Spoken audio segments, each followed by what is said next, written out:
Жаныма келип эле кайра сайыштуу уш жерге уколчу. Качан өлүптүр эле баласы? Уже эмеде эле. Кандай эмеде эле? Внутриутробно. Балам ичимде кыймылдап эле аткан. Муну жерде эмнеге живой деп берип атасыздар? Муну деген шаардын врачы. Могу Сатиевага барып сурагыла. Могу Сатиева врач Живой. Мен азыркы шектенип аткан акушерка Исаева Бактыгүл келип эле мындай ойготуп атыптыр да. Тур деп жеке мени өпкүлөй баштады. Бүгүнкү күндө ошол маткасын алып койгондо кантип сиздер без согласия алып койдуңуздар? по жизненным показаниям. Жалаяка оролуп жатыптыр да. Анан Бактыгүл ошол жерден көрүп эле ыргып туруп, "Кундуз" деп эле "Эмнеге издеп келдиң мени?" деди. "Эмне менден качасың, балам кайда?" дедим да. Живой дегенден ордуна жазып Сидите сейчас.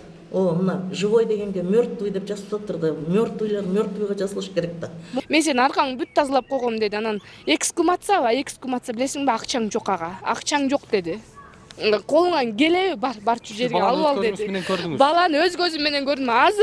Азыр иш козголуп, мондай балдарды койсом, мен арасынан баламды таап чыгам. Мен анткени мындай чала көрүп калдым да баламдычы. Итсолорун бүт билем. Эже сиз алдабаңыз. Конечно, сиз баарыңарсыңар. Мен жалгызмын, Эмне кылдыңар мени? Карагылачы, эмне кылдыңар коргулуп? Тергөө дело сизде эмес да, чынбы? Тергөө сиздерге жооп бербедимби? Жок, тергөөдө сиз эмес болчу да, чынбы? Иә. Тергөөчү сиз эмесби? Жок. Тергөөчү болбосоңуз эмнеге бул жактын оорукананын дарыгерин журналдарды алып кел деп сиз айтасыз? Мен айткан жокмун. Ким айтты? Директор айтып мага. Буяка сиз кимге көрсөттү, ким көрдү сизди? Директор мага звонить этип айтты. Анан келесиң. Зам прокурорго журналды көрсөттү. Сиз эмнеге сурайсыз прокурор журналды көрсөт? Жогоруда мен сизге келип, могу журналда шектүү кол болуп атат, экспертизага берилген десек. Тергөөдө алынган журналды мен да көрүп коеюн дедим өзүм. Жогоруда больницада жүрбөдүңүз белесиз? Чакырган үчүн келдим. Сиз ошол мезгилде прокурор белеңиз? 2020 жылы. Жок, 2020 августта келдим мен бияка. Всё. Бул иш болгон учурдачы? Бул кишилерди мен биринчи көрүп атам, тааныбайм. Тааныбайсызбы? Таң калыштым.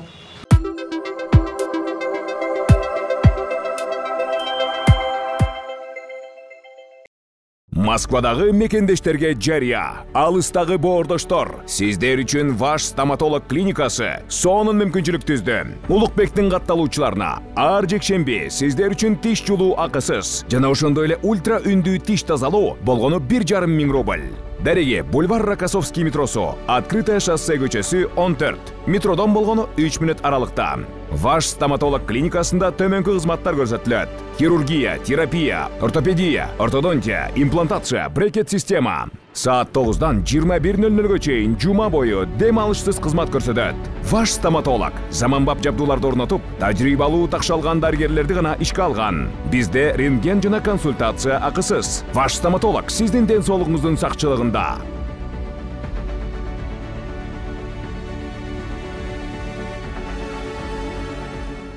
Саламатсыздарбы, урматтуу көрөрмандар. Биз азыр Ысык Көл облусунун Ак Суу районунда турабыз. Тагыраагы Ак Суу районунун төрөт бөлүмүндө, төрөтканасында турабыз.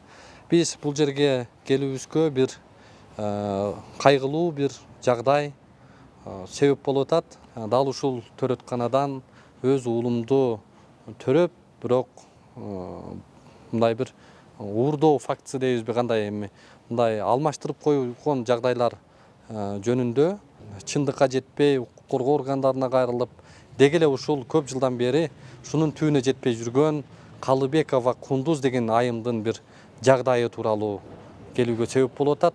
Азыр өзүнүн микрофон суналып, эмне болду эле, кандай болгон? Урматтуу мекендештер, Москвадан Кыргызстанга жүк ташыган ишенимдүү ишкерди сунуштайбыз. Ишкердин аты жөнү Зайырбек Маматкаримов. 12 жылдан бери профессионал иш алып барган командасы аманатка кыянаттык кылышпайт. Жүктү Москванын бардык жеринен алып кете алат. Алган жүктү Кыргызстандын бардык облустарына аман-эсен жеткирүүгө кепилдик берет. Кыргызстанга жумасына 2 машина жиберилет. Жүк баасы көлөмүнө жараша ыңгайлуу баада 500 рубльдан өйдө бааланат. Дареги Нижегородское метросу, Перовское шоссе 9, строение 7. Байланыш телефондор +7 926 788 70 70 0704 70 70 21. Окуя кандай болгон эми ошол боюнча бир мындай токтолуп кетсеңиз. Окуя болсо 2020 болуп атат. Сентябрь айында 16-сынан 17-сине караган түнү болуп атат. 20-жылы. 2020 толготуп калдым. Ошо караколдо элекпиз да ошол кезде. Бир жерде отурдук элекпиз. Караколдон толгон башталып эле сразу эле мен немеге роддомго алып баргылачы десем эле сразу эле алып барышты Караколдун роддомуна. Ошол кезде бирок Караколдун роддому чындап эле ремонт болуп атыптыр. Аяк мен деген Ак Сууга жиберди. Ошол жерге Ак Сууга келдим. Ак Сууга келсем эле булар мени шылдыңдап ушинтип кабыл алды, мазакташыпчы кайра издеваться этишти мага. Ак Суу районунун төрөтканасы. Акушерканын жанында бирөө болчу. Издеваться этишип, ушинтип шылдыңдап күлдү. Действительно мен аябай неметип аткам, толготуп аткам. Мен такыр неметпей койду, бар кайдан келдиң эле ошол жерге барып төрө деп. Анан мен Түп район Талды Суу болчу дедим. Бар ошол жерге барып төрө деп такыр болбой койду. Анан мен ошо чыгып ата эле бир айттым, бир текшерип койгулачы, түпкө жетишемби дедим. Анан жетишесиң, жетишпегенде эмне таң аткычакты убакыт бар деди. Текшергилечи деп эле болбой текшерттим. Балам жакшы, сердцебиенияси неметип атыптыр. Кадимкидей кыймылдап, өзүмө деле билинип аткандан, но все равно баягы бир неметип коеюн дедим, түпкө жеткичектен. Анан ошентип түпкө кеттим, албай койгондон. Анан түпкө бардык бат эле, түптөн деле ошо именно ушинтип чыгып мазактады да. Акушерка болчу аякта Мунира. Болбосо ушуга чейин эле ошо Түп районунан төрөчүм ошол жерден нормально эле, сопсон эле. Негедир ала албай койду ал дагы. Вообще албай койду. Бар ошол жерге барып төрө деп кайра мени ушинтип кайра жиберип атат да. Мен толготуп атам. Эже десем, сен таң аткычакты барасың. Убакыт бар, тияка эле барып төрө деп койду да. Эмнеге аяка албай койду билбейм да. Анан мен кайра эле Ак Сууга алып келишти. Мен чалып коем, бар кете бер деди да. Эми аяк албай койду эже десем, мен чалып коем, барсаң эле алат деди. Анан ар жака кирип, комнатага кирип чалды. Билбейм бирок эмне деп чалганынчы. Чыгып эле келдик, келсем эле бияк уже эшикти ачар замат булар уже Кейсерова деп калышыптыр. Даяр экен. Прям немелер менен, сүйрөк күчтөр менен даяр экен. Анан эле киргизип эле бат эле чечинтип эле Кейсерова кылабыз деп болбой коюшту. Иши кылса ал жерден деле бир топ убакыт өттү, аябай. Кейсерова мен төрөбөйм, өзүм эле төрөйм. Неме толгом келип атат, родзалга киргизип койгулачы десем, бирөө да уккан жок. Болбосо толтурабыз ушул жерде врачтар. Еще ошол убакта көп неме болуп атканда, Каракол жабылып, действительно көп болчу. Анан врачтар деле турган, негедир төрөтүшкөн жок. Бирөөнү эле күтүп туруп алышты. Болбосо балам кыймылдап аткан сопсон эле. Бирөөнү эле күтүп туруп алышты, залга киргизишти. Залдан уже кыкыра баштадым, жүрөгүм сезип, что бирдеме кылар экен депчи. Анткени уже эле балаң эч жагы эле өлгөн дешип, ар кимиси ушундай сөздөрдү айтып атышты. Ар кандай бир жума мурун дейт бирөөсү туруп, бир ай мурун деп атат. Эми кимисине ишенем. Анан күйөөмдүн атын кыкырып эле неме кылсым. Анан кыкырбай жат деп эле резко эле ушинтип санга чаап ушинтишти. Залга сүйрөп коюп коюшту, залга тегеректеп турушту. Вроде бы нормально эле турам, бирөөнү эле күтүп атышты да. Болбосо врачтар турат, ар жакта кирип чыгып атышат. Бирөөнү эле күтүп атканда эле жүрөгүм сезе баштады, уже бакыра баштадым чындап элечи. Бакырсам деле урушуп эле моягыма бир нерсе сайды, уколчу. Буга чейин көргөн эмесмин чындыгында. Эмне бияка сайганды биринчи көрдүм. Кыкырып атып эле ушул жерге сайганда уже баягы кыкыра алганга алым да келбей калды да. Бирок жатып эле калдым, бирок баарын таанып турам ошол замат. Анан бир врач келди, чачы байланбаптыр, моундай эле жанагы эже болчу. Келип эле, ой, муну Кейсеровага сразу немеге УЗИге көрө коеюнчу деди. УЗИге сүйрөп киришти мени. УЗИден кадимкидей эле баламдын жүрөгү нормально эле прям согуп, мындай ичимен айланып атканы прям өзүмө сезилди. Прям энемин да мен биринчи, экинчи балам болсо мейли жинди болуп билбей калат элем да, жаш болуп. Мен бул 5-чи балам, опыт бар да. Тегеренип, прям жүрөгү согуп аткан. Болбой эле сүйлөгөнгө да алым келген жок уколдон кийинчи. Болбой эле немеге киргизишти, родзалга киргизип эле бул жериме уже наркозду берди. Общий наркоз беришти. Билбейм ошондон кийин. Бирок наркоз берип атканда бир колумду мындай алды, байлап, экинчи колум байлагы чакты, курсагымда болчу наркоз бергичекти. Балам ичимде кыймылдап эле аткан. Анан наркоз кетти, ошо мени бир эле сөзүм билем, акырыныраак сайгылачы, оорутуп атат дедим. Ошо ойдон билбейм, эч нерсе билбейм, турдум. Турсам эле жаныма келип эле кайра сайышты ушул жерге уколчу. кайра эле уктадым, эч нерсе билбейм. Анан бир кайра бир туруп келатканда жанагы мен азыркы шектенип аткан акушерка Исаева Бактыгүл келип эле мындай ойготуп атыптыр да. Тур деп чекемен өпкүлөй баштады. Бетимен өп, анан ыйлап алыптыр. Мынтип мындай карасам, алым деле жок болчу. Мындай карасам, бетин бүт жаш экен. Анан кундуз мени кара ук деди. Азыр деген күйөөң эшикте деди. Күйөөң деген азыр ызылдап атат. Азыр мен сага телефонду берем, күйөөң менен сүйлөштүрөм сени деген, күйөөңө баары тынч кет деп айт деди да. Ушундай тынчыт деди да, кеттир деди. Деле мен алым келбей эмнеге десем, сен бир сөздү угасыңбы же эмне, укпайсыңбы деп монтип зиркилдегенде алым жок болчу. Ой, чалгыла дедим. Действительно алым жок болчу. Неменин үстүндө жатып, анан чалып берди күйөөмө. Күйөөмө сразу эле Куся жакшысыңбы деди, киргизбей атат мени деди. Анан эле жакшымын, баары кете бер, баары жакшы деп айттым. Тиги аялдын айткан сөзүн айттым, коркупчу. Анан жакшы болсоң болду деген резко телефонду өчүрүп туруп тиги чуркап кетти да. Мен сага анан шашпай келем депчи. Андан кийин ал чуркап кетери менен жаныма бирөө келди да. Медсестра болчу, дежурныйда отурган. Дагы мояка сайды. Эже дегичек деле болбой кайра эле кеттим. Ошентип бир 2 суткадан ашып 3 суткага жакын ушу реанимацияда жаттым. Болбосо жанымда төрөгөндөр кесире болуп төрөштү. Бат эле да, бат эле. Аларды белден ылдый эле берип атты. Эмнегедир мага общий наркоз берип атты. Азыр булар моюндарын албай атпайбы? Баарына общий деп. Баарына общий эмес, белден ылдый берип аткан. Жанына күйөөсү, анан кыздын мамасы кирип аткан. Ошол убакта 2 киши, а менин күйөөмдү эшикке түртүп, эч кимди киргизбей койду. Ошентип эле ызы чуу болуп атты. Анан мени деген ушул аял келип эле, мен сен азыр платный палатага котором, эч ким менен сүйлөшпө деди. Анан эже эмнеге мындай эле жата берем десем, сен азыр эч ким менен сүйлөшпөгүн деп айтты. Мен сен азыр келип котором деди. Анан бирок өзү келген жок, бир экөө келип немеге сүйлөштү. Еще алар да жулкулдатып ушинтишти. Анан мен айттым, бул денемди эмне көк ала депчи десем, билбейм, күйөөңөн таяк жеп келгенсиң го деп коюшат да. Күйөөм вообще кол көтөрбөйт да, вообще мынтипчи. Эмне десем, ушинтип бирөөсү жооп берди. Билбейм, бирөөсү туруп кайра жыгып калгансың го, билбейм деп койду да.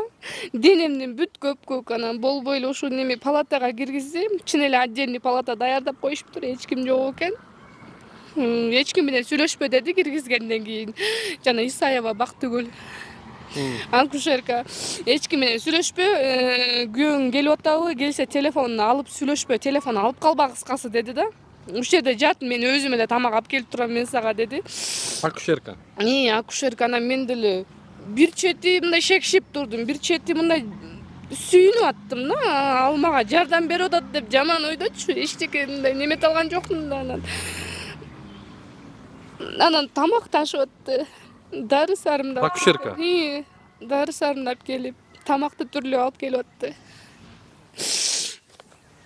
Анан бул күндө кирип эле палатаман уже сөзүнөн байкай баштадым да, бул деген мындай ыйлап баштады да.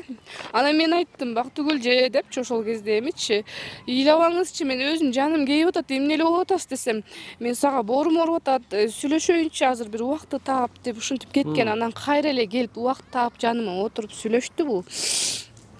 Анан эле билбейм, мен сага боорум ооруйт, мен сага жардам бергим келет, ушундай сөздөрдү айтат. Бирок эмнегедир мен шекшип аттым, бирок мынтип атырылайын деп ошол жерден неметейин десем, жанымда телефон жок.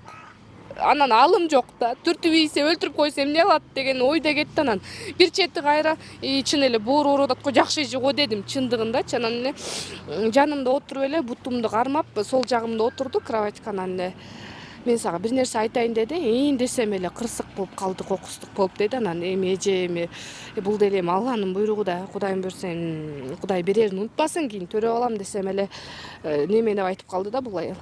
Жок, кокустук болуп скальпер кирип кетти маткага деди да. Анан деп эле бир суроо эле узаттым, ушундай болуп калдым да, өзүмдөн түшүнбөй калдым. Анан сени сактап калыш үчүн кан көп кетип, бул неме болдук дейт да. Тик-тик деди да, ушуну айтып түшүндүрдү. Анан кандайча чын элеби десем эле чуркап кетти да. Мен азыр келем, мен точно билип келейинчи өйдөкүлөрдөн деди. Анан бата эле келди, бир 2-3 мүнөттө кайра келди. Ооба Кундуз чын эле экен деп эле уже бул башкача боло баштады да. Анан мен уже монтип же Сонда сүйлөй албайм. маткаңызды алып коюп атат да. Ооба алып коюп атат да булар деген кан токтобой мындай билбейм, түшүнбөйм да. УЗИге түшсөм жарымы бар дейт, түшүнбөйм да мен бугачы. Анан деген бул деген уже ошондон баштап эле ыйлай баштады. Мен же эмне деп сүйлөөрүн билбей эле туруп калдым да. Анан ошол жерден баштады бул аялчы. Короче, сен чыга бер. Эчтекеден камсанаба, мен сага кийин кезигем. Азыр эчтекени ойлобой чыга бер. Бияктын акчасын өзүм төлөп коем. Кесировачы десем, кесирова негизи өзүм эле төлөп коем. Каныңдыкын да өзүм төлөп коем деди да. Анан кан куюлду эле десем, аябай көп кан кетпедиби деди бул магачы.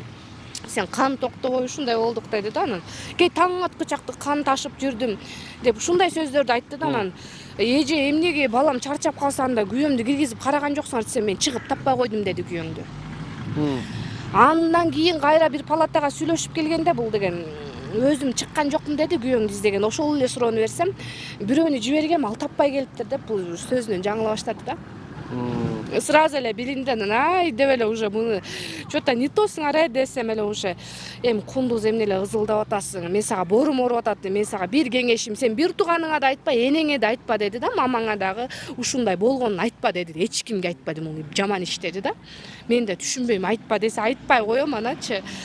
Анан эмне болду? Анан кайын журтум келип калганда эле бул уже шойтоктоп, кайын журтум кача баштады залдын ичине кирип. Анткени платный палата деди эле.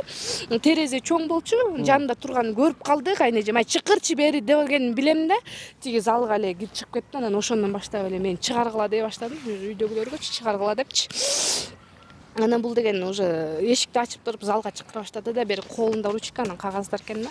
Бери кел, бери чыкчы деди да. Эмнеге десем эле үстүндөгүлөр жиберип атат, бери келчи деди да. Эмнеге десем, арыздоом жок деп жазчы дейт да. Жок, жазбайм дедим. Жазбайм десем, Кундуз жазчы деди. Ким жиберип атат десем, үстүндөгүлөр деди да. Мен ошол жерден эле шекшидим чындыгында элечи. Анан жок деп неметип отургам. Анан кайра чыкыргандан чыктым залга, действительно акырын басып чыксам, колунда кагаз ручка экен. Мен резко эле мындай оң жакка бурулуп эле палатага сүйрөп кирдим. Баттыраак жаз депчи. Мен мондай баланча, короче, эчтеке арыздоом жок, балам өлгөн анык деп жаз деп. Ушунтан анан жазбайм десем, ушу палатага киргенде эки келин неме бала эмизип отурган, ооба чочуп кетип тура калышты. Анан резко эле мени кайра сүйрөп туруп залга чыгарып кайра кухняга киргизишти. Кухняга киргизгенде 3-4 врач отуруптур да. Ошол жерден ызылдай баштадык да. Анан кухнянын столуна мындай койдурду да. Колума ручканы кармата албай, колума эптеп карматты. Анан жаз деп мону столго коюп, оң колумду монтип турду. Анан жазбайм деп жуунсам 2-3 жолу согуп ийди да, нерв болупчу бул. Жазасыңбы же жокпу, жазбайм деп бакырганда ошол кезде эшик ачылып, приёмго келип атканбы билбейм, түшүнбөйм да. Ошондо кайын журтум көрүп калыптыр үйүндөнчү. Кайын сиңдимби ушу көрүп калыптыр ызылдап аткан. Анан чуркап кирип эле тийбек эле деп ушинтип анан мени алып чыгышты да. Выписка бербей эле булар деген чыгарышты да, качып. Выписка менен чыккан жок белең. Выписка да бербей коюшту буларчы. Эми суроо да. Эгер ошол жогоруда биринчи жагдай кесирево боюнча. Кесирево кылганда сөзсүз түрдө ал адамдан макулдук катын алып кол койдурат да. Кол койдурдуңуз сизге? Жок, койдурган эмес, эчтеке койдурган эмес. Без разрешения эле кесирево деп коюшту да. Буга чейин эчтеке болгон эмес, нормальный болчу бүт баары. Төрөгөнгө бараарда сиз ошондой кырдаалда экстренный случай эле сиз мындай бир сиздин ден соолугуңузга оор залака болуп аттыбы эле кандай? Жок, жакшынакай эле болчумун. Келгенде делечи түп текшерип айтты, анткени баягы жибергендечи таң аткычак барасың деп. Келгенден кийин канча убакыттан кийин төрөдүңүз? Келгенден кийин сразу эле алып кирип кетишти. Бирөөнү эле күттү, чечинтип анан жанагы чачы узун аял чыгып келди, батты эле, жалгыз эле келген. Ошону мени батты эле монтип кетишти да. Экинчи суроо. Матканы алып атканда ага дагы макулдук керек да. Сизден же күйөөңүздөн же туугандарыңызга кабар берилдиби? Муну жок, эч кимге айтпаптыр. Наоборот, муну мени коркутту да, жана ушу жиберип атат дегенде үстүндө булар билет бир эле да. Короче, сен айтпагын деди, муну эч кимге айтпагын, иши арты жаман болот депчи. Кайра мени коркутушту да булар. Бул жерде азыр сөз ушул акушерка аты жөнү ким эле? Исаева Бактыгүл. Исаева Бактыгүл деген акушер бул ошол жакта төрөтканада иштеген экен. Азыр бул каарман дал ошол төрөтканадагы акушерка тамак ташыды деп атабыз. Мына кандарды акчасын төлөдү. Кандардын акчасын төлөптүр. Дели койчу бүт кызматты кылып жана платный палатага жаткызыптыр. Анан Дары-дармегин бүтап келип атты. Эмне үчүн экендигин сиздер деле түшүнүп калдыңыздар окшойт.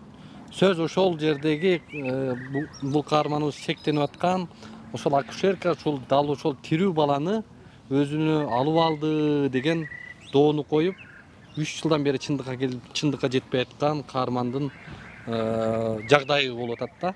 Мен издеп жүргөн себебим анткени бул деген больницадан чыга электе жаныма келип атканда бул мага деген кайсы жерден болосуз дегенде мага деген вообще могу жактан бир айылды айткан.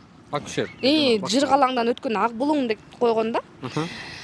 Ошол жакта турам. Билесиңби, түптөн келаткан жактагымда ана деп койгом да, бирок өзүмө келип шектендим. Анткени бул деген мен больницадан чыккандан чала баштады да. Ыйлапчы, кундуз арыз жазба, суранам сенден депчи, арыз жаза көрбө депчи, сен эч кимди укпа деди да. Сенден суранам, күйөөң менен ажырашмаса кийин жолугуп жардам берем деди да. Мен сурадым, кийин качан, канча убакыт десем, өзүм чалам, өзүм айтам, мен азыр номерлерим бүт деген неметип атам, телефонум жок деди булчу. Мейли деп анан бир жакшы болуп 2 ай, 3 айбы, 3 айдан өттүбү ушу. Январь беле ушундай болчу. Декабрь беле кыш болчу да. Жакшы болуп калдым, баягы денем жакшы болуп, анан баягы айткан айылга издеп барсам, андай айыл жок экен аяктачы. Анан башка даректи айтып коюптур. Бүт кыдырып чыктым, эчтеге жок экен. 2 күн жүрүп ошол жерде кыдырттым, жок. Анан мыяктан деген акырын адресин алдыртып атып, точный адресин таптым. Анан эжемди алып бардым, действительно. Эжем астыга кир дедим, анткени мен тааныйт дедим. Эжем жеткичек үйүн сурап таптык, анан эле күйөөсү ачты, анан эжем айтты, действительно мен деген Бишкектен келтам, группалашып болом Бактыгүлдүн деп койду, анан күйөөсү билбей бизди киргизип алды. Киргиле депчи. Эжем астыга кирди, мен аркасынан кирдим, кирсем эле отурушуптур. Бала жатыптыр жерде жатыптыр. Бала жерде жатыптыр, паласта. Паластын үстүндө төшөк экен, төшөктүн үстүндө жатыптыр, көк кофта кийип, асты көк жалаяка оролуп жатыптыр да. Анан Бактыгүл ошол жерден көрүп эле ыргып туруп, "Кундуз" деп эле, "Эмнеге издеп келдиң мени?" деди. "Эмне менден качасың, балам кайда?" дедим да. Десем эле баланы көтөрүп киргиле деди да. Ант кичекте болбой, өзү баланы көтөрүп туруп бир кызына берди да. Кыз эле болчу, чоң кызыбы билбейм. Ал кызы аркы комнатадан көтөрүп кетти. Анан бул катын уже мага деген мондай немете баштады да. Мен алым жок болчум. Мага атырыла баштады. "Сенсиңби менин аркаман түшчү, сенсиңби" депчи. "Сенсиңби менен түрешчү" депчи. "Эй, сен эмне далилиң бар, эмне фактың бар" деди. "Мен сени аркаңды бүт тазалап койгом" деди. Анан эксгумация билесиңби, акчаң жок ага. Акчаң жок деди. Колуңан келеби, барчу жерге алып ал деди. Баланы өз көзүм менен көрдүм. Азыр иш козголуп, мондай балдарды койсом, мен арасынан баламды таап чыгам. Мен анткени мындай чала була көрүп калдым да баламдычы. Ошондо болбой эле бул деген үйүнөн кууп чыкты да. Анткени эжем экөөбүз эле болчукпуз да, менин деле алым жок. Ошондон чыгып эле келип, бул роудага деле болгон жагдайды айтып түшүндүрсөм деле, жок, бул жабылган делодо вообще башкача, вообще эчтеге жок да, кыскасы күнөөсү жок дедирип эле ишти кыскартып жаап коюшкан. Ушул нерсени прям айтсам дагы немете албай коюшту да. Булардын күнөөсү эмне? Иш бүтө электе бул катынды границадан чыгарып ийишкен да. Эмне үчүн иш бүтө электе? Следствие жүрүп аткан учурда? Ооба, следствие жүрүп аткан учурда эле чыгарып ийген. Эмне үчүн чыгарып ийишет? Иш бүтө элек да пока. Эчтеке боло элек да. Же очный ставка кылбаса, өзлөрү билип эле жаап. Азыр ал больницада иштебейби? Азыркы учурда Россияда ал. Россияда. 2021 кайсы ай кетти? 2021 бир немеде кетти. Аябай ызычуу болдук да. Роудага ыйлап келдим. Бир 2 мүнөт болсо да жүзүн көрүштүргүлөчү депчи. Анан ошол убакта Жеңишбеков Каниет деген тергөөчү болчу. Анан 5 мүнөткө кезиктирди ошол. Ким менен? Бактыгүлдү алып келип, алда шашып атам, бол деди. Анан ошол жерден мындай биринчи мындай мага нападение кылды. Исаева Бактыгүл, сен эмне деп атасың? Баягы жинди деген силек кылыпчы, сен ненормальныйсың депчи, мен аркаман жүрөсүң депчи. Мен эмне ушундай ишти жиндимин ушунун мойнуна илгендейчи, анан эле бир туруп кайра кундуз деп мындай көзүнөн жаш айланып, жалгыз бул жерде менин күнөөм эмес, эмне үчүн мени неметесиң, эмне үчүн ошол сменегилердин баары жооп берсин деди да алчы. Баары жооп берсин, эмне үчүн мен жалгыз жооп берем, менин ишим бүттү, давайте баарын тарткыла деди, ошо менен кетип калды, жумушум бар деп. Ошо ойдон көргөн жокмун, андан кийин эле бул деген Россияга чыгып кетти. Азыркы учурда Россияда. Бүгүнкү күндө тергөө эмне болуп атат? Тергөө азыр деле унчукпай отурушат, калп эле мага иштеп атам депчи. Арыз жазылдыбы? Ооба жазып эле чуркап жүрөм, бул 4-чү ишим да. Жазсам эле 5 күндө ачыптыр эле, 5 күндө эле жаап салат кайра. Анан бул аялды алып келбейсиңер, бул шектүү да десем жок. Жок. ДНК аркылуу экспертизага берсе болобу эле? Ал баланы живой ребенок. Если алып келсе, ооба просто деген качырып атышпайбы? Тиги өлүп калган баланын көмгөн жерин билесиздер? Ооба, билебиз. Кандай болду эле ал? Кандай кылып берген ал? Мен билбейм аны деген, ошо реанимацияда жатканда күйөөмдүн айтуусу боюнча айтат, ошо моргко биякта турдум дейт, эртең мененке чейин турдум дейт, анан бирок эмнегедир эртең менен булар деген. Караколдун моргунан алып ал деди дейт да, анан Караколдун моргуна. Караколдун моргуна барып түшүп атабы? Ооба, бул биякта мен төрөп атам, күйөөм биякта турат, эшиктин алдында жанагы жерде. Анан эртең мененке чейин күтөт. Айше чыгышпаптыр эч кимчи, бүт такылдаттым, бирөө да ачпай койду дейт. Анан эртең менен чыгып эле уже неме деди дейт. Караколдун моргунан алып ал балаң өлүп калган деп айтты дейт.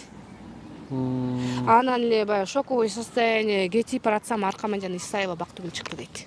Мен да сени менен барып азыр ороп берем депчи.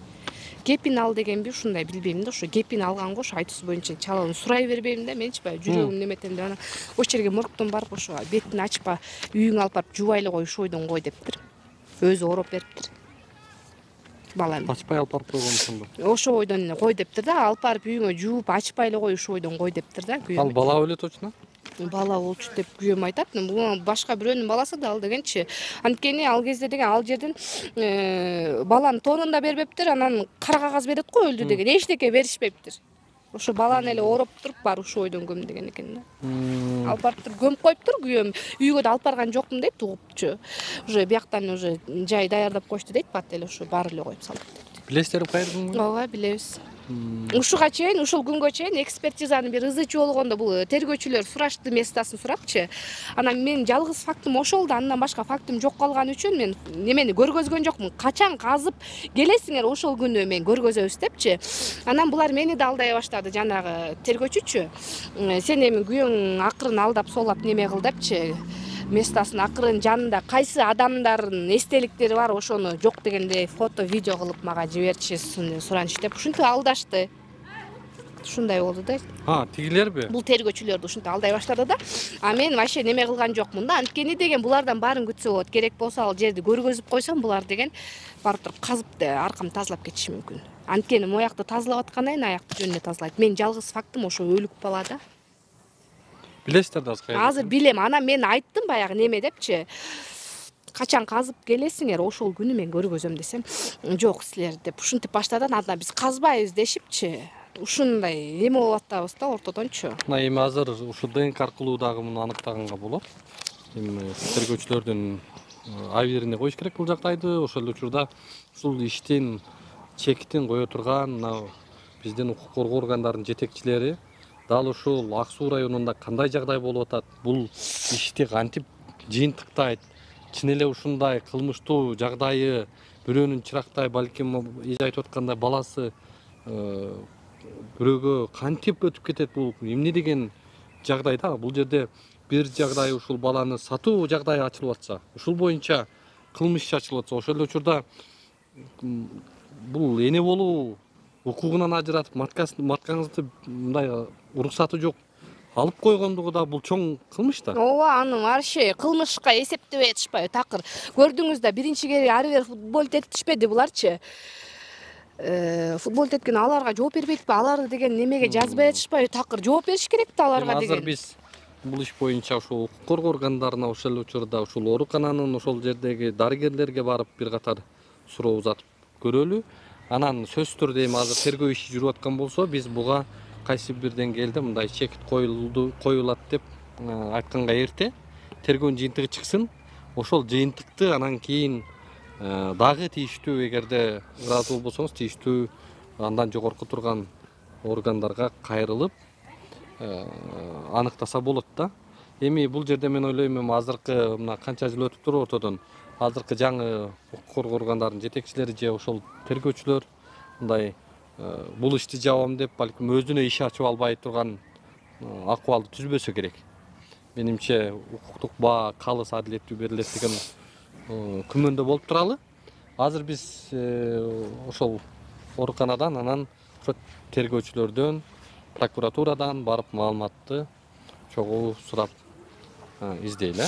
Анан дагы бир нерсе айта кетейин, бияктан жазбай кеткен встречный неменечи, жанагы арыздоом жок, бул встречныйга кире турбайбы? Мен деле түшүнбөйм аны. Сиз тосмар жазып бердиңизби? Аны мен үйгө барам, айылга чыгам, баягы жакшы болуп калам, 3-4 күн ушундай өткөндө жанагы боюндагыларда карайт го. Аты Алмаш Шаршыбаевна ушундай да. Анан Света Асаналиева. Каттоого турган дарыгериңиз. Анан бирөө главврач Талдысуун. Бирөөсү ошо каттоого турган боюндагыларда. Айылыңыздын дарыгерлериби? Талдысуунуку. Өзүм эле айылым, өзүм эле турган жерим. Ошолор барып эле ушундай бир 3 барак алып барышты, мондайчы. Именно жанагы Алмаш Шаршыбаевна дегенчи. Алып барып эле балам айланайын мага жазып бере койчу деди. Анан эже мен тияка жазбай чыктым. Мен өзүмө жакшы келгенде мен баламды кайра чукутам чото бияктан сомнительный болуп атат десем эле, жок аяк мен ишибиз жок да, сен аны чукута бер. Жөн эле мага жазып койчу, балам айланайын бир айылда туруп деди. Ой эже десем, ой келчем балам келе кой, жаза койчу, мен аябай шашып атам деди. Анан жазып бердим. Мен мындай болгон, мындай ары бери неметкенин айтып бердим. Ушундай жаз, анан ортолорун кошом деди. Мен жаздым, анан ортолорун диктовать эткендерин коштум. Аягында арыздоом жок, короче, жаз дедим, жаздым. Эми ушу молодец, ушуну эми 2 баракка көчүр деди. Дагы астына 2 барак койду ушуну. Ошондо баш аягы бир немени 3 баракка жазып бердим да. Көрсө ал встречный экен. Анан ошол кетти. Ошо бойдон. Анда мен чота шекишип калдым. Ал эмне кагаз эле десем эле. Вообще буларды качып башкача болуп атат да. Анан деген эле бир итте жинденип бардым. Эже кана менен кагазын бергиле, бая кагазын десем эле, билген жериңе барып ал деп ошо Алмаш Шаршыбаевна айтты да. Мына дагы эле иштеп жүрөт буларга, эми кылмыш иши да ачылбайт ушундай. Мына ушул акыбал эми алдоо жолу менен бул дагы кылмыш да. Ооба, кылмыш. Алар дагы ушуга немеси бар да. Немеси бар үчүн ал деген ушу бирөөлөр аркылуу жиберген, ошон үчүн ал менден баягы. Мен ишенгеним 1 айылда деп, балам 1 айылдабыз да деген үчүн бая бердим да. Кенин мурда балдарым караган эме, анан жаман оюм жок, бергем, көрсө ал мени алдап кетиптир. Ал эми до сих пор иштеп атат. Эми ал дагы мен ушу суранат элем, алда бир кылмыш иши козголуп буларга неме болсун. Урматтуу Саламаттык сактоо министрлиги мына кадрдык тазалык, адамдардын ушундай жагдайына ушундай акыбалды түзүп аткан дарыгерлерге кантип чара көрөсүңөр эми министрлик? Бул деген берген эмес, выписка болчу.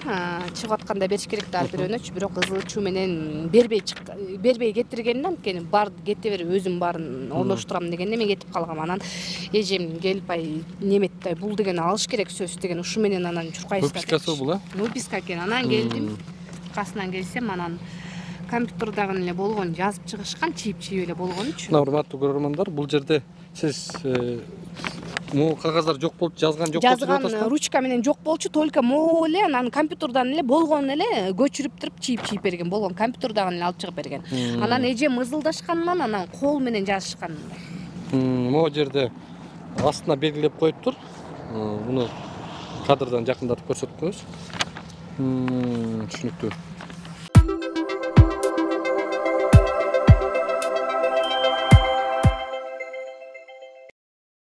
Саламатсыздарбы? Бизге главврач айтып коесуздарбы? Саламатсыздарбы? Кайякта главврачыңыздар? Саламатсыздарбы? Кандай иштер? Главврачыбыз эмеде, административный корпуста. Биягындабы? Жок. Мына ушул эже болчу экен. Ушул эже да бар экен операция. Келиңиз. Бул жагда бияка чейин келе болобу? Бияқында тұрыңыз, келіңіз, бияқында. Мен атым жөнім Улукбек, фамилиям Карыбекұлы, журналистпіз. Сіз? Қалап кетіңіз, а? Мен Аксу. Кудайдан коркуп калабыз? Мы много раз разговаривали с ней. Акматова Айнура. Бияқта деген в данное время заведующий отделением. Бияқтың врачымын роддомдончу. Бул жаран жөнүндө кандай Маалыматыңыз Бул бар. жаран деген 20-жылы кайсы айда эле? Уже не помню. Сентябрдын 16-сында, 16-сында бияка түнү келип түшүптүр. Анда деген биякта деген бизде шаар иштеп аткан. Полностью шаардын роддомуна көчүп келип ошондо иштеп аткан. Аны ошондо шаардын врачы кабыл алган бул кызды. Полная отслойка деген тиги маткадан тон ажырап калган эмеси менен келет. Анан деген ургентный врач иштеп мени чакыртат. Анан по дороге врач УЗИ алабыз, биздин гинекология заведующий. Аны экөөбүз келип операция жасаганбыз. Состояние было тяжеленное даже можно сказать. Кровопотеря где-то. Сиз ошол мезгилде ким элеңиз? Врач родильного отделения. Ким төрөткөн ошондо? Айтып келе атпаймынбы? Бул өзү төрөгөн эмес, бул кесарево болгон. Жок, кайсы врачтар төрөткөн деп атабыз? Сиз бар белеңиз арасында? Да, кесаревода бар болчумун, помогала. Ооба. Анан деген тиги биздин ал убакта заведующий отделение экөөбүз операциясын жасаганбыз. Сиз экөөңүздөр? Да. Бүгүнкү күндө ошол маткасын алып койгондо кантип сиздер без согласия алып койдуңуздар? По жизненным показаниям, консилиумом решали. 3 киши. Коркунуч барбы? Бул деген аны деген ситуация ушундай да, силер деген жакындарынан суратыңызбы күйөөсүнөн?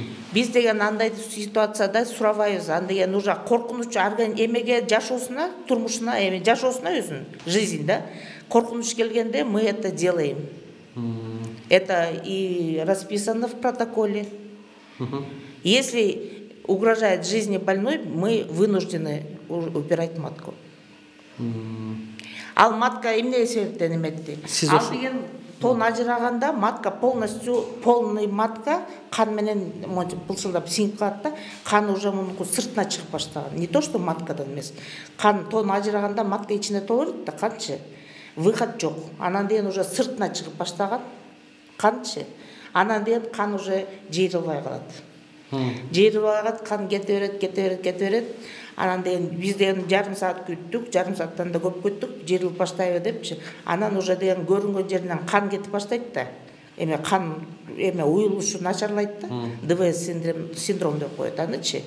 Когда уже все уже начинает везде кровить.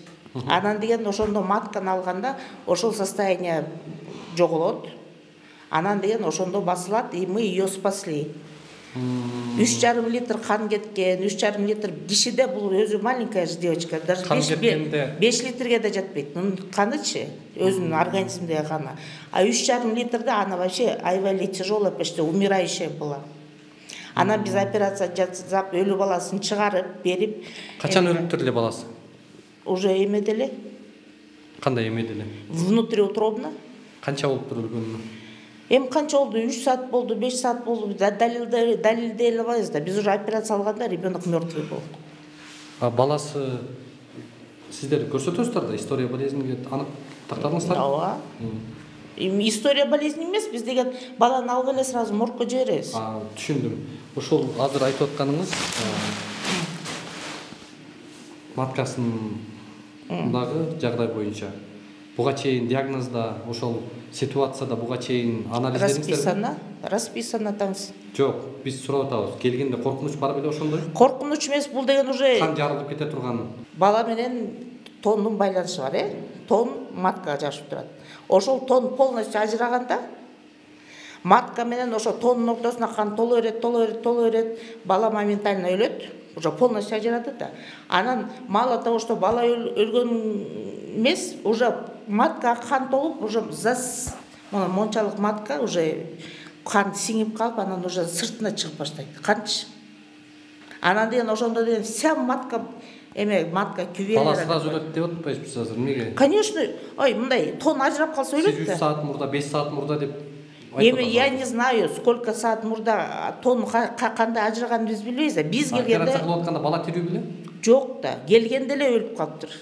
Келгенде бала өлүп калып келди. Уже она поступила, ребенок мертвый был. Сиздерге түшкөндө бала жакшы деп туруп, теги түпкө жиберген турбайсыздарбы? Аны я не знаю. Аны мен жок. Аны мен я не знаю, потому что меня там не было. Мен уже только операция. Келдиңиз операцияга?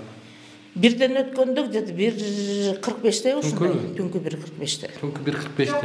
А дежурный ким эле ал учурда? Молодая врач, Нурумбетова деген врач болчу. Ал шаардык врач. Шаардык врач бул жака келдиби? Шаар биякта жүргөндө атпайбы, шаардын роддому биякта иштеп аткан, полностью. Роженицанын баары ушул жака келип аткан. Ошол күнү түндө дежурныйда ким эле? Нурумбетова, шаардын врачы. Сиз кантип келип калдыңыз? Чакырган үчүн операция жасагыла деп. Мындай эмес жокпу, адистүүлүгү жетпей атты кандай? Адистүүлүгү жетпейт да, ошон үчүн бизди чакырып атат да. Сиздер буга чейин келгенде кандай диагноз эле, ошондой коркунуч бар беле, маткасы жана тон жарылып кетип, маткасы кан толо турган? Ооба, ошондой диагноз. История болезнинде көрсөтүлгөнбү? Ооба. Биз ошон үчүн келдик да, биз жөн эле келе бербейбиз да, бизди чакырган үчүн тону жарылып кетти, полная отслойка, гемшок деп коет, геморрагический шок. Ошон чакырган үчүн биз келдик да. Биз уже келгенде уже операцияга даярдап, эки колунда капельница туруп, уже УЗИнин эмесинде туруптур. Эшигинин алдындачы. Анын УЗИден сразу көрө койду, менин жанымда келген врач. Сиз алдабаңыз. Сиз ошол эле жерде болчусуңуз. Баягы эже чачы узун эже, тармал эже чыкпадыбы? Мен сознанием болчу, мен залда жатканда ошол эле эжени күтүп турдуңар. Ошол эже чачын байлабай моңундайынан келди. Сиз бул жерде болчусуңуз. Алдабаңыз антип сиз. Мен сознанием болчум эже барын. Келгенде ушул жакта беле. Биякта эле болчу. Бир эле врачты күтүп атты, жана чачы мындай тармал узун. Ошол эле эже келди. Жок эже, сиз барыңар биякта болчусуңуз. Не приехала. Жок эже, сиз биякта болчусуңар. Журналы все поднимаем. Биякта болчусуңар, но тегерек дегенде мен жанымда кайсы адамдар турганда мен лицолорун бүт билем. Эже, сиз алдабаңыз. Конечно, сиз барыңарсыңар. Мен жалгызмын, Нет. Эмне кылдыңар мени? Карагачы, эмне кылдыңар коргулуп? Менин өмүрүмө ким жооп берет эми? Мы ее спасли. Кантип айтып атасыңар? Кече мурда күнү журналист келип атса, сөзүңүзгө аракчы талашпаңызчы. Рахмат деп айтпайсыңбы деп. Кантип айтайын рахмат деп? Эмнеге айтам рахмат деп? Рахмат деп эмнеге айтам? Сиз дагы белеңиз. Мен да болчумун менде. Мен ошондо Мен детская медсестрамын. Мен үстүнө барган. Сиз кое туруңуз. Биз деген баарыбыз бир эмеспиз. Мен ошо күнү сменде болчумун. Бала көп болчу, дежурный болчумун. Детская медсестра Касымбекова Анар Кулбакировна. Түнкү дежурствода болчумун. Анан эле ушундай отслойка менен түштү деди. Үстүнө ап кетти, только акушерка барды. А мен бияктан анан баланы ап келгенде койгонун көрдүм, алып кеткенин да көрдүм. Мен эме ошонусун эле мен айтып бере алам. Не, бала тирүү? Бала деген кайдан тирүү болот? Отслойка болуп атса, сразу эле ап келди ошондо эле. Ошо бала төрөлүп атканда тирүү беле? Тирүү эмес болчу. Өлү эле ап келип коюп койду. Андан кийин сразу канчада өлүптүр сиз? Детский болсоңуз билишиңиз керек да. Мен эми саатын эмесин канча киши келип кетет. Мен канча болгон экен, бир жумабы кандай? Жок, бир жума эмес. Бир жума эмес, билбейм, мен аны айта албайм, мен аны врачтарды көрдү да. Сиз ошол күнү дежурда болсоңуз. Мен дежурствода болду, өлгөн баланы алып келип койду, мен ошондо эле көрдүм да. Мен ошондо мен мисалы үчүн канча саат болду? Канчада төрөлүп балам, ошол канча саатта бүттү? Ошол күнү Операция 2,5 сааттай болду. 2,5 саат. Ооба, потому что деген кандай наркоз бердиңиздер? общий. А негизи төрөлгөндө общий наркоз береби? Конечно. Скесировада. Конечно, общий наркоз. Силерден канча сутка бердиңиздер аны? Бир эле эмес, 2 саат, 2,5 саат наркозда жатты. 2,5 сутка. Специалисты пусть вам скажут, что такое полная отслойка, что здесь обязательно будет антенатальная гибель плода. Гемшок, полная отслойка да. Гемшок деген күвел, матка күвелер эмне деп сурагыла специалисттерденчи. Если вот она нам не верит, просто специалистов привлекайте и спрашивайте, профессоров привлекайте, спрашивайте, и они вам скажут. Өзүңүздүн ишиңизди айтып бериңиз ошол күнгө. После операции 2,5 саат жасадык, почти что-чу. После операции деген, буга деген 10 кишинин канын койдук. Ошол жакта деген саат 5-6 чейин, мы в ту ночь не спали, 5-6 Эмне үчүн макул кан койдук.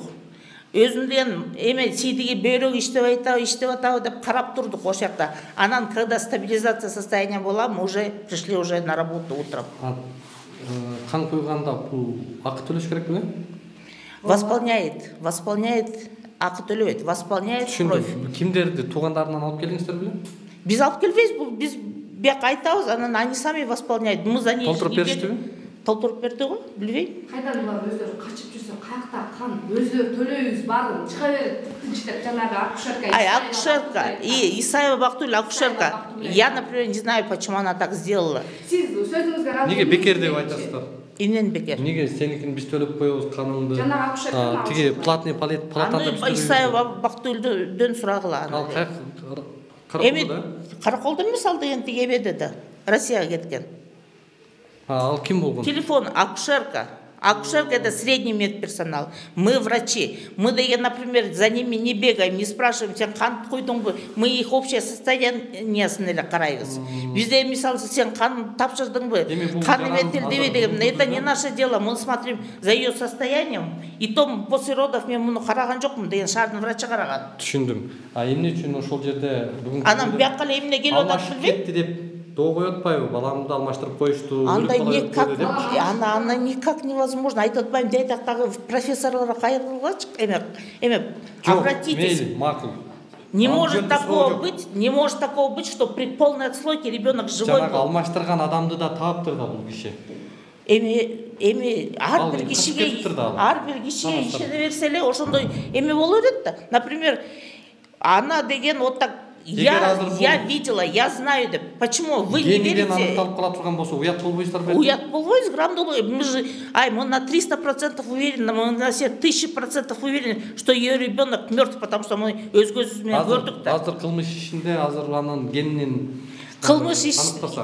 Ой, заради Бога. Biz деген мы знаем, что это не ее, это в смысле ее ребенок умер. Конечно. Көп болу акчалар менен төргө чакырганда акчаларын таштаптырып ишти жаптырып коюп атасыңар. Конечно, анын азыркы замандачы, азыркы болосуңар. Ал менин балам түрү. Сейчас можно сделать это ДНК экспертизу, да? Пусть делает ДНК экспертизу, сама делает, и пусть это самое өзүнүн эме. У нее просто больное воображение сейчас еще. Она себе вбила в голову, что ребенок ее живой. На самом деле, она, айтып атпаймынбы? Любой профессордан сурагыла деп атам, что при полной отслойке ребенок мертвый. Сиз ат жөнүңүз ким? Амангүл Кадырова. Ким болуп иштейсиз burada? Мен да гинеколог, врач. Бул жактын жагдайы боюнча сиз ким элеңиз? Мен ал күн дежурный эмес болчумун, Ургентинде эмесмин. Мени үйдөн түнкү саат 2-де чакыртышты. Экөөңүздөрдү? Биринчи Айнураны, анан Айнура мен. Бала тирүү беле, өлүп? Жок да, мертвый. Канча болгону өлгөнү? Билбейм, 1-2 саат, может быть. 3-4 саат мурун бул. Не могу сказать точно, но бизге түшкөндө бала ичинен мертвый болчу да. Это 100% гарантия. Потому что мен роддомго деле келген жокмун да, түз эле үстүндө жатыптыр. Эмеде УЗИге тартыш керек деп чакыртышыптыр биякта дежурный врачтарчы ошол күнкү. Дежурный врачтар чакыртат Айнураны, Айнура болсо мени чакыртат, анан келип, как УЗИста вызвали, анан кийин келип көрүп эле бул каталкада жатыптыр, анан ичине киргизип эле бат-баттан эле. Бат-баттан, бирок деген эмеде ичи мындай клиника отслойки плаценты. Операцияны ким кылды? Мен. Сиз кылдыңыз. Операцияга кесире болгон макулдук бердиби? Кол койдурдуңузбу? По 100% эме да, медпоказания, по жизненным показаниям матери, потому что у нее состояние было очень тяжелое. Тиги анестезиолог бүт бар момунтип эле күтүп турушуптур, могли даже с капельницами. Она капельница жок болчу мен. Капельница жок беле. Иши тяжело. Я не помню, капельница. Мен ошол моментин точно не помню. Нормальное состояние о там. Каяктагы состояние? Эсмас, мен моягыма укол сайгандык, эсмас эмес. Эмне укол сайдыңыздар? Алым келбей калды, мен чечный. Давление жок, пульс низкий, состояние тяжелое. Кан куйдуңуздар ошондо? Во время операции, после операции да кан куйдук. 3,5 литр кровопотеря экен ичинде. Ичин деген мындай эме көргөндө эле матка деген мына эми мировой, американский болобу, московский болобу, любой жерде бизде акушерствода тону ажырап. Канча киши операция кылдыңыздар? 2 киши, анестезиолог, анестезистка. Дежурный врач биякта кылды да, биякта карап. Биякта төрөттөр бар да. Биякта төрөттү карап атты. Ошол күнү канча төрөт болду? Билбейм, ал күнү мен дежурный. Канча төрөт болду ошол? Ал күнү деген эме? Ким билет аны? Эми аны эмеден эле караса болот, журналдан эле. Теги Азыр журналды алдыртайын. 2, мына, Жок 17-си. Мына. Талыбай Бекова Тондуз. Кайсы жылы мына? Жылын көрсөтүңүзчү мына? 2020. 20. Здесь это Кайсы жылы төрөттүңүздөр? 2020 жыл. Уже продолжение да было элчи. Ошо кана 20-сы. Здесь это продолжение журнала. Түшүнүп атам ошо. Мону дегенчи таптабаган улукбайке тергөөлөчү. Антикумду тазалап салыптыр деп, мону деген заново толтуруп атышат деген. Как-то заново, молча, заново. Кана мына 2020 деген кана? Тот журнал идет же, у нас же продолжение же это журнал. Кана башчысын алып келесизчи, башын. Башын алып башталды 2020. Жок, бул жерде жөнүндө турат ал. Живойлор ким, мертвый? Живой, мертвый. Живой дегенден ордуна жазып салыптыр. Сидите сейчас. Мына живой дегенге мертвый деп жазып салыптыр да, мертвыйлар мертвыйга жазылыш керек да. Монун тышын көрүп берейин мен эметпесеңер. Мол деген СМБ келгенде мындан башкачараак болчу, саргыч келген журнал болчу. Бул эмес болчу. Муну деген кийин тергөөчүлөр деле айтты, архивди тазалап салыптыр. Заново толтуруп атат деп айтты да. Толтурбайт бул деген. Кандай толтуруп? Көрүнүп турбайбы? 3 жылдан бери эскирмек да бул деген. Бала канчада кеткен муртку? Эртең менен. Эртең менен? Эмне Исаева мага саат 4 менен 5те дейт. 4 менен 5те морг деген жабылып турат да. Эмне үчүн Россияга качып кетет? Эмне үчүн мен мояка келгенде дагы нормально жооп бербей качасыңар. Значит, аркаңар таза эмес да. Таза эмес. Канчада сиздер эртемен дегениңиздер канчада кетти? После 8. Потому что деген булнун эмес. Ага чейин каякта жатты бала? Буякта эле. Ошондо ночью мы не отправляем, потому что морг закрыт. Мы утром отправляем. Скорый менен. Анан баланычы Улукбек мырза. Башка операциялар болгон жок болгон такыр. Жок. Эми күндүз болсо болгон, но биз түнкүсүн жасадык. Было 16:30. Здесь 42 было 16-го. Потом так 8:55 было утром. Потом в 11 было. Потом было в 17:05. Операция. Это все операции. Потом в 13:58, оказывается, было. Потом в 15:48. Мына 1, 2, 3, 4, 5. 5 операция. Ал бизден кийин еще. С утра 5 операция болду. С утра 5 операция. 17-синен с утра. Сиздер бир гана ушуга гана жардам берип калганда жардам бербедиңиздерби? Жок, биз деген шаардык врачтар иштечү. Шаардык врачтар иштечү. Шаардык врачтар иштесе, эмнеге сиздер бул кызга кылып атасыз? Бул шаардын потому что деген эмесинде турган кыз экен. Бизди чакырган жок. Каттоосунда. Бизди чакырды. Неге шаардык врачтар ушул кызды өзү төрөтө алган жок? Ургентный бул болуп атпайбы? Бул киши болсо УЗИден көрөлү, точно мертвый, не мертвый деп кошо келет, бул заведующее отделение, там тяжелый случай, там полная отслойка, возможно, будет ампутация матки деп чогуу келген бул киши. Потому что тяжелая операция. Эки кишиден жасаш керек да. Тяжелыйды Каракол шаарынын дарыгерлери жасай албай, сиздер жасадыңыздарбы? Потому что я Жок, жасай алган эмес. Ургентный деген мындай. Жок, Каракол шаарында ургентныйды карай албаган дарыгер жокпу? Мени койду да. Ошол кезде очередь. Мы деген командой вместе работали. Город и Аксу вместе работали. Я в тот день была ургентная. Потому что, поэтому меня позвали. Канча адам ургентная болчу ошол күнү? Жалгыз. Жалгыз сизби? Жок, Каракол менен бул жакта. Улукбек мырза, түшүнчү мындай да. Мындай болот атпайбы? Алар келди да. Шаар, ушу районго көз каранды кылган турбайбы? Кандайчы, кандай эмес. Кимиз кишене, бул ишкен көз каранды дейт, сиз жок дейсиз. Жок, эми көз каранды дегенде такыр эле. Жок, мы вместе же работаем. Бир команда менен иштейбиз да. Врач Нурманова дейт, ким? Нурматова деп атат. Бул болсо Морке Кесарованы мен жасап турган, Кадырбаева. Акматова, мен анан Акматова көз. Кана, мертвый деген ушул болот ал? Жок, бул башка. Мына. Ооба, окуй, бул бистройс. Мен кайсы жадып ба? Мына. Матова десе ким? Акматова, мына Нурматова. Көңүңүздөр болуп атасыздар операция, да? Муну жерде эмнеге живой деп берип атасыздар? Муну деген шаардын врачы. Сатиевага барып сурагыла. Сатиева врач. Живой. Мону Мына диагнозды карабайсыңбы? Жок, мына. Оперативный жок мына диагноз. А муну эмнеге мынтип жазып салган ошол? Жок, могул врачка баргыла, Сатиева деген. Именно ушул выписканы сиз алып чыгып бергенсиз. Анан эжем экөөңүз неметче кеткенсиз, билесизби? Сиз алдагансыз. Ушуну сиз алып чыгып бергенсиз. Мен алып чыккан Сатиева Сиз жазган. эжемди деле алып келем, доказательство. Операцияны жасап берип коюп, муну которуп бердик да палатагачы.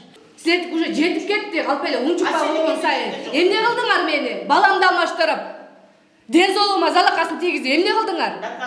Доказывать этем, бирок мойнуңар менен жооп бересиңерби? Отуруп соттолгонго силер даярсыңарбы? Если мен баламды алып чыксам, даярсыңарбы? Соттолгонго даярсыңарбы? У нас 3 года вот так третирует, да? Силер жаап коятсаңар, конечно, акчалардын заманы болуп атат.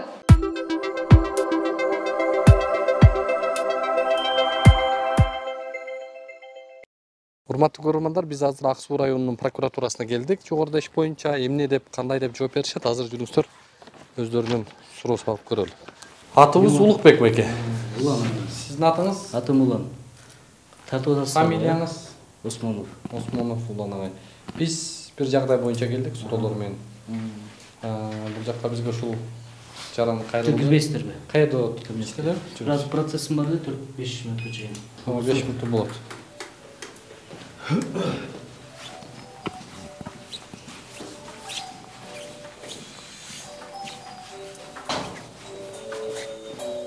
Камераны өчүрүп калды,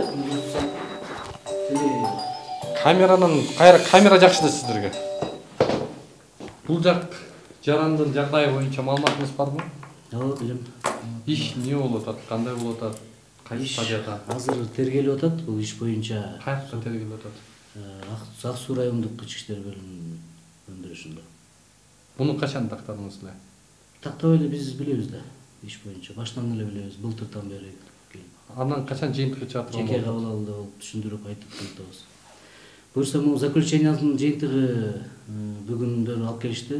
Бүгүн алып келди, жолдо ошо бүгүн чыгышкан, өткөн жумада. Кундуз атыңар, Кундуз өзү барып эксперттердин катышуусунда Бишкекте жана соттук медициналык борбордун Бишкек шаарында жайгашкан. Ошону эле күтүп атасыздар да?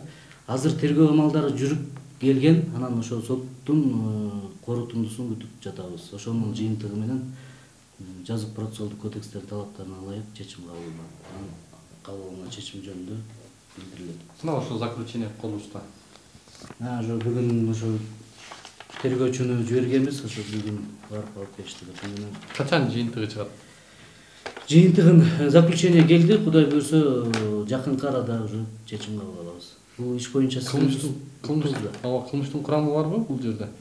Курамы бар же жок деп айта албайм, аны тергөө далилдейт. Тергөөнүн жыйынтыгы менен чечим кабыл алабыз.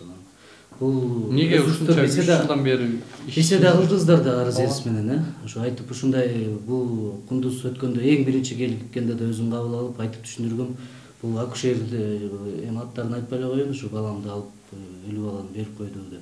Бул боюнча ошо иш убагында эле козголгон, улуттук коопсуздук комитеттеринин Скөл область боюнча башкармаларынан тергелип анан Ак Сууга берилген кийинки жылдары. Тергелип эмне болгон экен ал? Тергелип ошо бизге жыйынтык чыга элек болчу да, тергелип анан бизге 3 жылдан бери жыйынтыгы чыкпай келатабы? 3 жылдан бери. Бул 20-жылы козголду, 20-жылы жанагы азыркы УПКда мөөнөттөр жок эмес беле? Ооба. Тийиштүү тергөө амалдары жүрүп, экспертиялар дайындалып келген.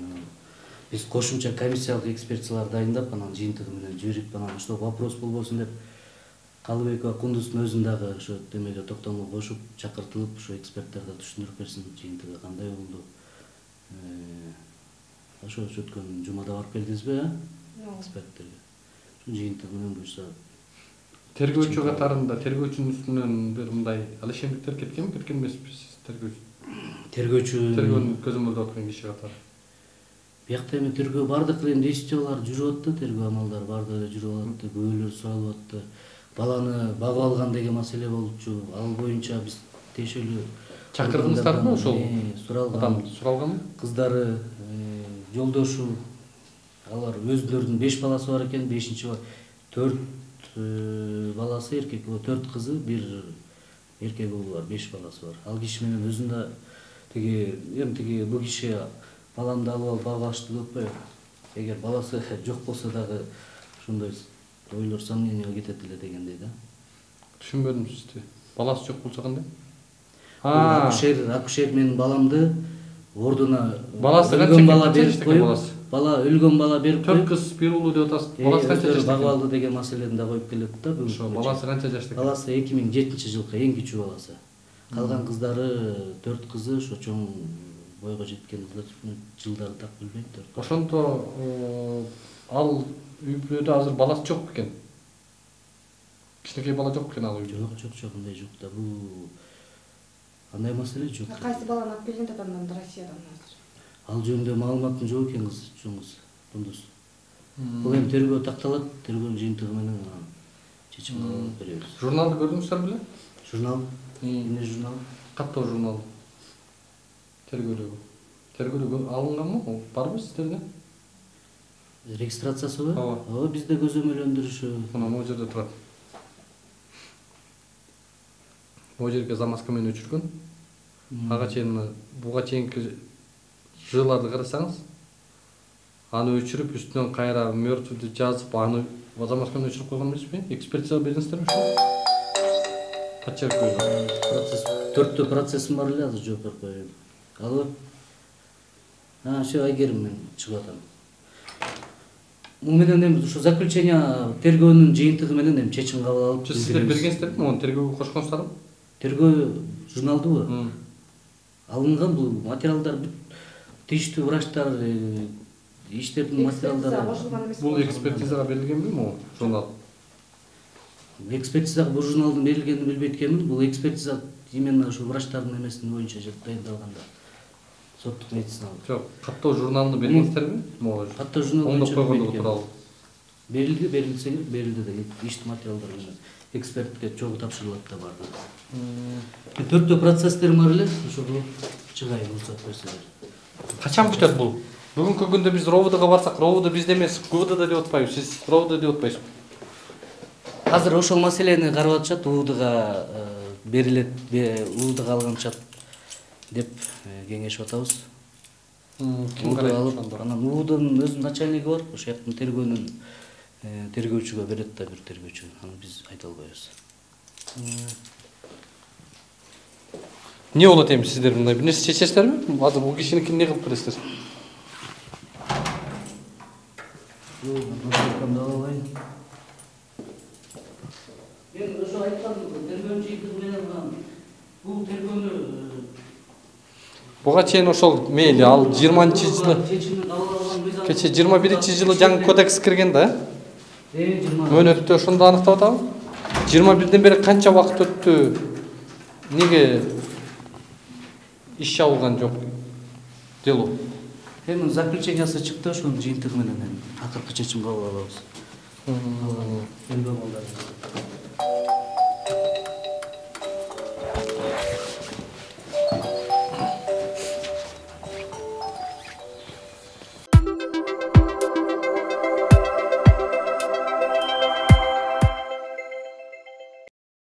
Начальник болду.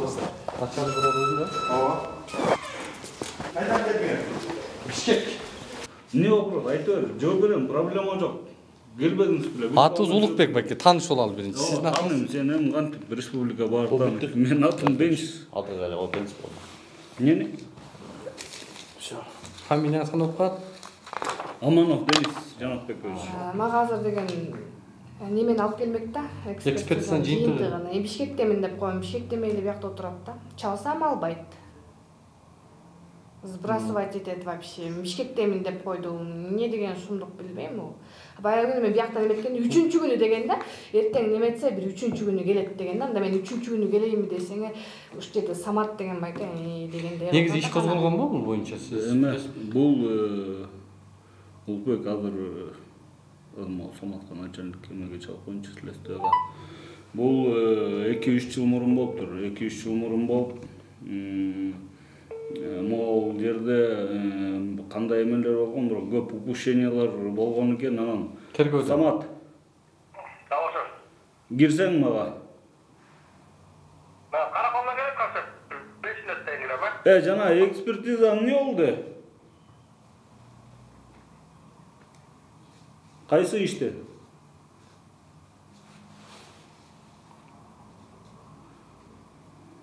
Уже алып кеттиби?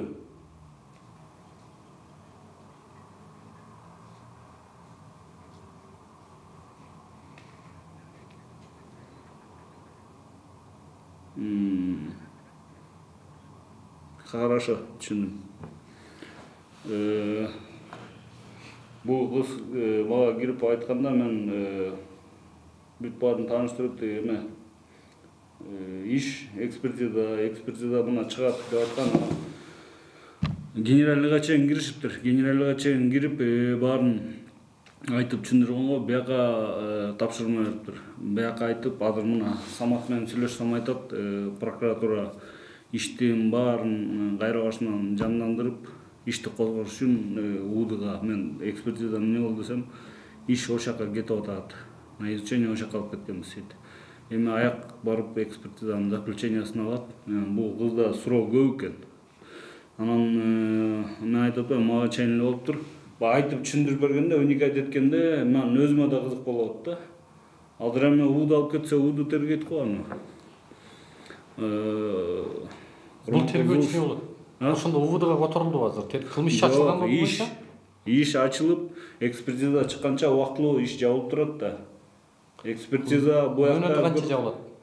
Эми бу жерде канча жыл болду дедиңер? 21 экен. 20 болду. 20 суроолор көп экен да. Азыр тети зампоследствияда ошол маалда бу жерде иштеген эмес билбейм. Суроолор аябай көп коюлуптур. Экспертизага анткени бу жерде көп эме болот да, анан нюанстарчы. Анан эң эмеси эле азыр эми ишти козгосо, тигил аял мен келем деп айткан дейт. Прокуратура менен да сүйлөштүк, прокуратура менен сүйлөшсөк, ал аял проблема жок, мен алып келем чечет. Муратбекчи. Кирсеңиз мага тезирээк. Эмесин чечип беребиз. Келсин жана ДНКга тыйындарын билбейм, кандай кылып чечишет. ДНК тыйынды. Неме мененчи. Тиги аял проблема жок, мен келем деп айттыр, баласы мененчи. Анан УД алып кетсе, жана эмени ишти УД алып кетип атабы. Самат азыр ошол жакта ишти изученияга дейт го. Жана Колобек боюнча? Бияк боюнча. Анда УД тергейт экен да. УД алабыз дептир. Эмнеге аякка кетип калды? Анткени мен жазганда биякка экспертизанын убактысы көп чөйүлүп атпайбы? Анан бияк экспертизаны күтпөй эле булар баардык жакка барып атышпайбы? Карабай атышат депчи. Анан Курманкул урушка кирген экен, ген прокурорго. Ал областка задание бериптир. Область бияка прокуратурага ишти жандандырып, кайра башынан бүт баарын бир сыйра карап чыккыла деп тапшырма коюшту. Экспертиза заключениялар менен патшалай кетип туруп, офистеки акырып бергиле турат. Ошо менен отургузуп беребиз.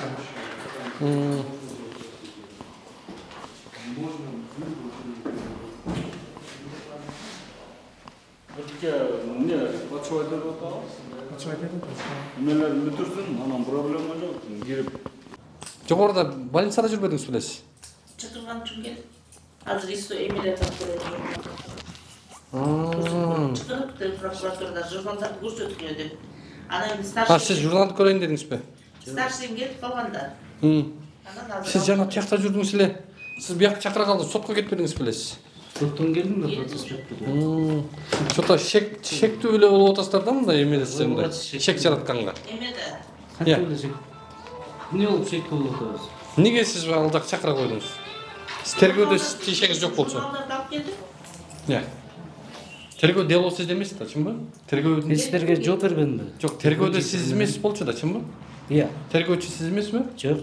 Тергөөчү болбосоңуз эмнеге бул жактын оорукананын дарыгерин журналдарды алып кел деп сиз айтасыз? Мен айткан жокмун. Ким айтты? Директор айтты мага. Буяка сиз кимге көрсөттү деп, ким көрдү сизди? Директор мага звонить этип айтты. Анан келесиз. Зам прокурорго журналды көрсөттү. Сиз эмнеге сурайсыз прокурор журналды көрсөтүп? Жогоруда мен сизге келип, могу журналда шектүү кол болуп атат, экспертизага берген беле десек. Тергөөдө алынган журналды мен да көрүп коеюн дедим өзүм. Неге? иш тиякта болуп атат. Эмне кызык болду сизге? Коюн деп атам.